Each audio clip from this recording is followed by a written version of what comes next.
Shantogen.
That was 7 hours of my life condensed to 2 minutes for your viewing pleasure.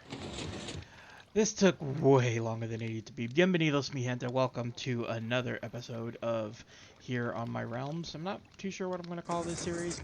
I'm just recording videos and having fun doing it. So, anyways, as you can see, I found two dogs that apparently I had tamed way over there. Because I had gone out there to get some redstone. And they just showed up, so I brought them back. And so now we have 1, 2, 3, 4, 5, 6, 7 dogs. Yay! Um, yeah, yeah, yeah. And you know what really kind of like grinds my gears or pisses me off about this whole entire thing? We have this massive structure. I mean, how many levels we got? We got 1, 2, 3, 4, 5 levels high. Two sides. So that's technically 10 rows of 7 kelp. All the way up. And it is not enough to keep this smoker filled. I did get a little bit of a backlog, but this earlier was around 40 something. It's down to 14 now, and you'll see it goes down to 13 and so on. Yeah, all those levels, and it still isn't enough to keep one smoker full. Now, that being said, right, I do believe from my testing that it is, at the very least, efficient, as in the positive, meaning it produces enough kelp that I will always generate more of the dried kelp block than is being consumed to make the dried kelp block. Still a little frustrating, though, that it is slower than this. So our bottleneck will be the massive kelp farm that I had to keep on adding layers and layers and layers to be able to get down into here. But let's go over this lovely system, because this is why I brought you guys into here. Welcome. This is probably going to be the bulk of my episode. For those of you who aren't familiar with how my episodes go or what I do, I try to do kind of like uh, not so live streaming style. I'm testing this out where I do a little bit of editing, and then while I'm editing, I'll actually go and record in-game footage and just continue to talk. And you know, maybe editor Shanto will change some things. Hopefully not, but you know, I can't see into the future yet. I just know that in the past, and I just spent. God, it took me like 2 hours to render the replay clip of just that camera sitting there because it was 7 hours worth of footage. And then I had to take that and condense it down, clip out some of the spots where I went too far. It was a whole thing. But this is usually how I do my videos. We just kind of chill, relax, we game a little bit, and have fun. At least that's the goal. Anyways, so this is oh my gosh, this is my system to try and make uh, kelp, dried kelp blocks that I can use to smelt. A self-filling system. Now, many people have created systems, probably systems way more efficient than mine, nowhere near as wasteful as mine. I got this idea off of Impulse SV, using the observers themselves to break the kelp as they grow. So I will show you a rundown. And we will start from the top. Alright. So go here. Alright. As you can see, I have a bunch of wooden signs in the middle. That middle actually goes all the way down. Goes all the way down to the bottom. So, what happens? Whenever something grows, yeah, just like that. See? Look at the game actually helping me out here. It will grow. It will activate the piston. It'll push it over. The water is technically flowing this way over that top. So it flows into the sign and then it drops down from the sign. This is for every level, both sides. Now you also notice here that I have an extra water on each side. And the purpose for that is because technically speaking, the piston eliminates that block of water. Did I didn't break that. That's right there. Yeah, it's okay. I was kind of looking straight down. I was like, where did anything go? Technically breaks the block of water that it's sitting on. But since all of these are source blocks, if you put a block of water on each side, whenever one piston eliminates, then the water will flow. It doesn't matter if the water's here, because then that one will flow in and that one will flow in. And from all my testing, I have not seen two of these next to each other fire at the same time, which would be the only way that water would not be able to fill back into the space. And we've, like you saw how much we've gathered down there. We've been testing and AFKing here for quite a little bit. But as you can see, it goes through all of those layers. It goes down the center. So what happens once it goes down the center? Well, once it goes down into the center, it goes into this channel. So we have a channel of water that pushes it to this item hopper. We should be able to see. I just heard the pistons. Yep, and it goes through. So the water pushes it into here, goes into the hopper, which then gets fed into the smoker. Yep, we are now officially on the smoker. Now, once the smoker does its thing, it will... hold on. Come on. Oh my gosh, really?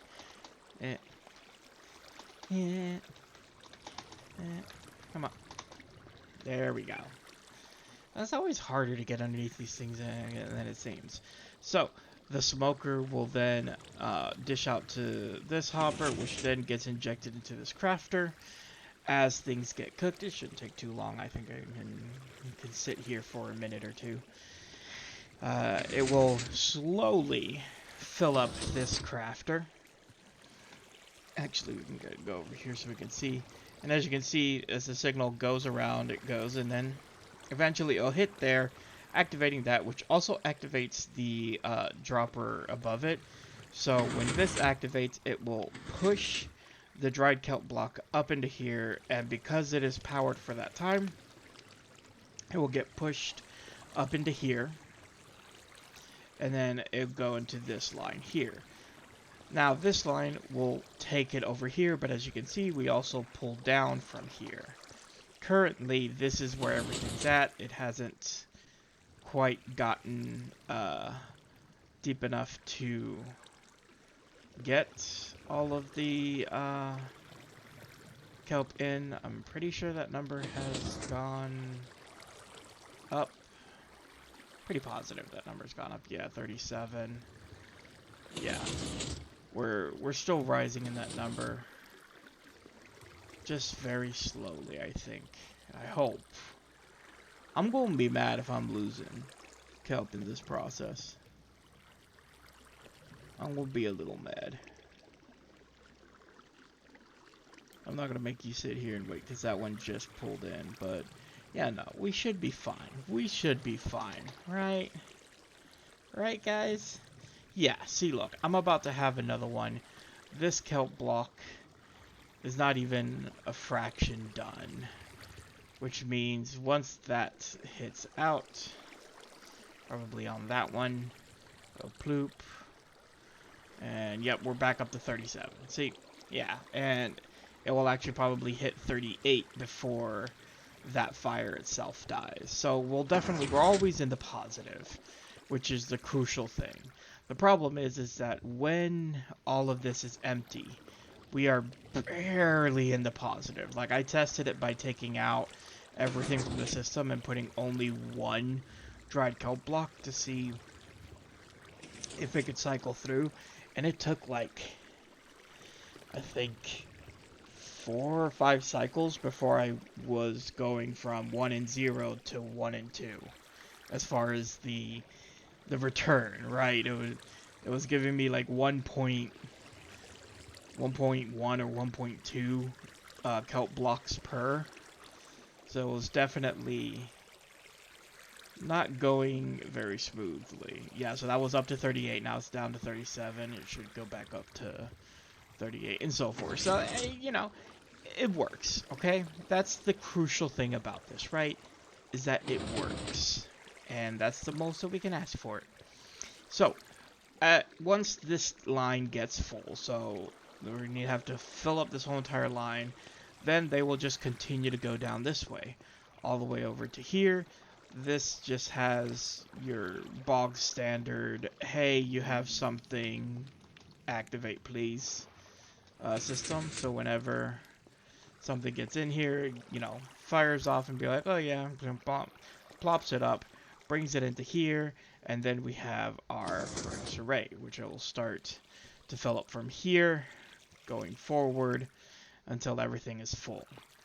I plan to have this run. I'm probably going to AFK for most of the night here to ensure that this is run. So I still get sometimes these little, like, small annoyances where, like, they get stuck somewhere. But even with those, it's not often. Like, that's the first one I've seen in a while, so it's not too terrible. Probably when it got broken off, it just, you know, got hit. Either that, or maybe it was one of the ones that fell from here and somehow managed to take a curved arc off to the other side. It's fine. But, yeah, so it goes into there, and then I'll fill all these up. And then from here, I just have this coming down here. You'll notice that there is no track on this. That's by nature. Let me make it. I almost died to the sky rats not too long ago. So we'll try to make sure that we always stay into the bed. You'll notice that there's no tracks, and that's on purpose. The goal is to have functional, not efficiency. I don't really care if it's very efficient. I care that it's functional. And the less I have to think about it, the better. So, for example, my iron farm. it has been set up, and the only thing I have to do with my iron farm is every once and again I have to go in here, which I already did, and empty out the contents of, where did I put, I think I put them over here. Did I put them over here? Yeah, empty out the contents of the chests. And similar to this here. So I want this to essentially fill itself up with dried kelp blocks. So that way whenever I have to, you know, smelt something, I can just come in here, drop in a whole bunch of, like, say, stone or something. Doesn't matter. It will get, you know, processed through. And if there's a lot of stuff that's processing, you know, it will just keep going to the next one, into the next one, into the next one. I know that, you know, coming through here, you know, I have to have a stack in there, 4 in there, and, well, or stack in there and 4 in there before it will go over to the next one. And that one has to have 4 stacks before it goes on to the next one, and so forth, and so forth, and so forth. I don't care. You know, a lot of times when I'm smelting things, I don't need it now. It's not like it's really early game. So a lot of times what I will be smelting is probably like cobblestone into stone, or, you know, things that I don't need now. I can just put a whole bunch in there and just have it kind of smelt for me throughout the process. And let's be real, I really don't need a whole lot of stuff smelted nowadays, but I still like, you know, the automation. This part, I could probably break this part down. This was going to be the disposal. I ended up getting rid of it. But yeah, it's not efficient, but it's functional. And that's what matters, is that it's functional to a degree.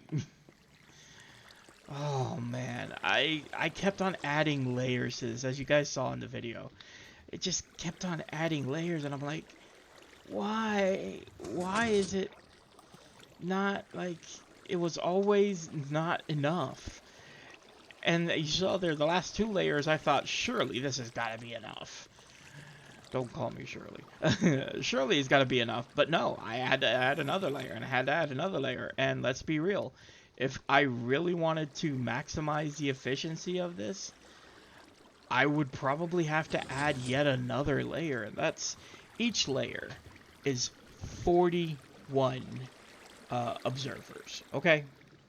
Think about that for a second. 41 observers. You know how many nether quartz goes into that? I had to go into the nether quartz and farm more quartz. And prior to this, I had like 8 stacks of quartz. Not saying all of that went to the observers, but I'm saying a vast majority of it went to the observers. I did create some more redstone components and different things, and I still have quite a bit because I ended up finding some around. So like, I still have a couple of stacks here, and a couple of stacks in here of things, but I still had to go and farm, and then I had to go and farm redstone as well, and it became a whole thing. All right, it just became a whole thing, and I was really hoping that with that last layer it would have been enough for me to just, you know, yay, it's done, you know, I can just, it's going to be enough. But no, as you can see here, we have now reached the point where it is, we're down to the last one, and there will be some wastage, you know.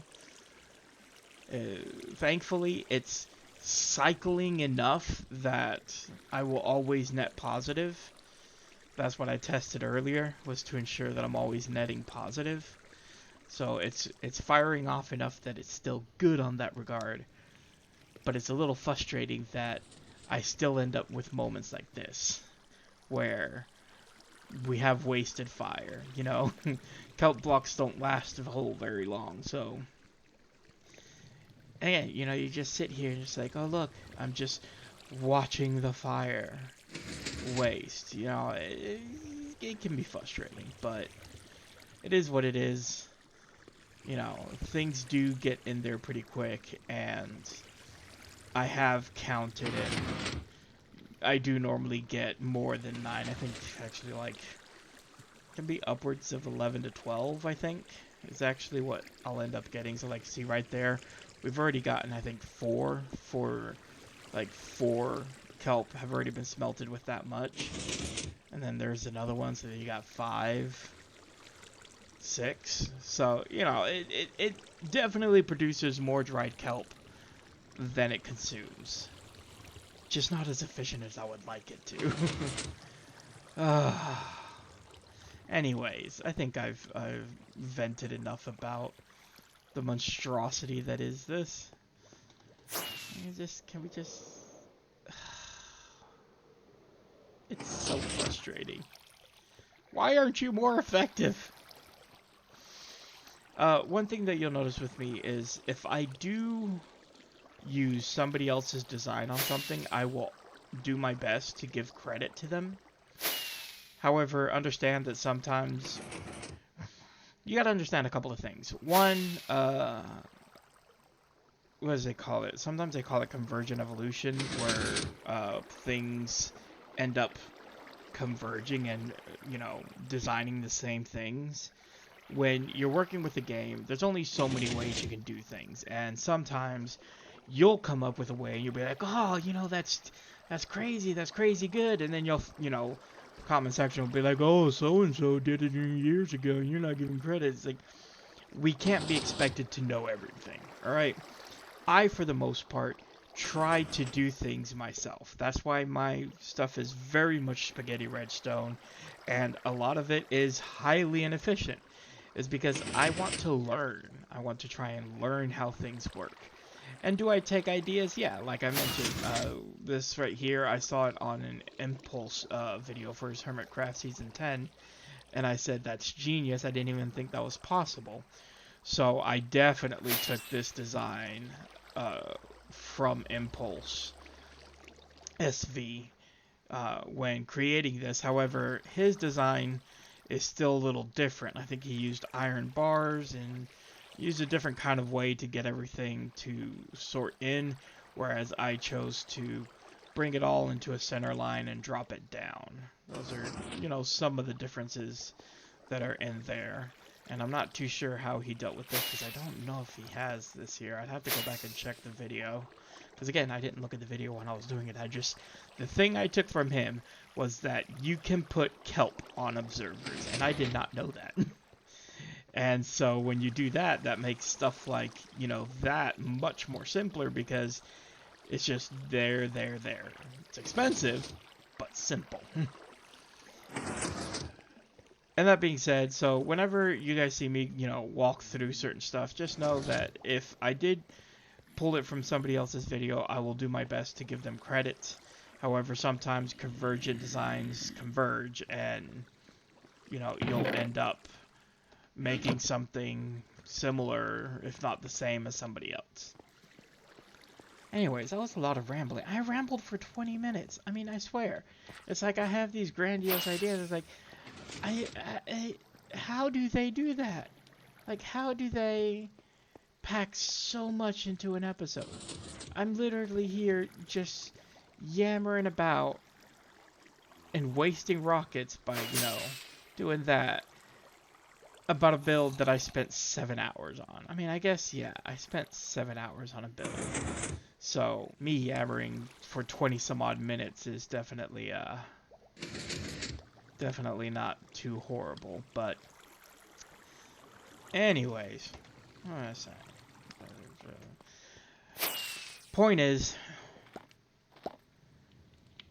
I did a thing. And you know what? It might not be the most effective thing, but I am proud of the thing I did. And as it currently stands, it is still generating dried kelp blocks. Not very fast, but fast enough. Where's the thing? It is generating, right? I gotta sometimes come in here. Yeah, see? There's like 5 extra on there. And then it will... You see, look, you got 3 more. It's efficient. It's not efficient. It's in the positive. If this was a bank account, I'd be making 0.04% interest rate or something. Is it a great interest rate? No, not in the slightest. Is it still an interest rate that's in the positive? Yes. Yes, it is. Anyways, I just wanted to, share this with you, walk you guys through it. I was going to do something else, but this video is already 23 minutes long, and I'm trying to keep my videos between 20 and 30 minutes long. I don't want to overburden people with super long videos. Let me know if you guys liked it, and I am going to come up here. I need food. I'll bring you guys along for this last little bit. You guys can afford 2 more minutes of me rambling, right? Right. Go ahead and sleep. Get that, set back to day. And let's come down in here. Come over here. And here. Somewhere in here. There we go. We got some bread. And I can eat that, and then, well, basically what I'm going to do is I'm going to AFK and call it a night, because it's like almost 1 o'clock in the morning here. So thank you guys for watching. I really hope that this wasn't too boring for you guys, and yeah, I just want to say, I appreciate you guys. I really do. I really enjoy kind of just having fun, making these videos and stuff, and it's fun, That's at least how I see it. So thank you guys so much for watching, and I just appreciate you guys. I just appreciate you guys. I appreciate it. Alright. So I'm gonna go kill these loud guys here. Sorry for the loudness, but thank you guys for watching, and as we like to say here, hasta mañana.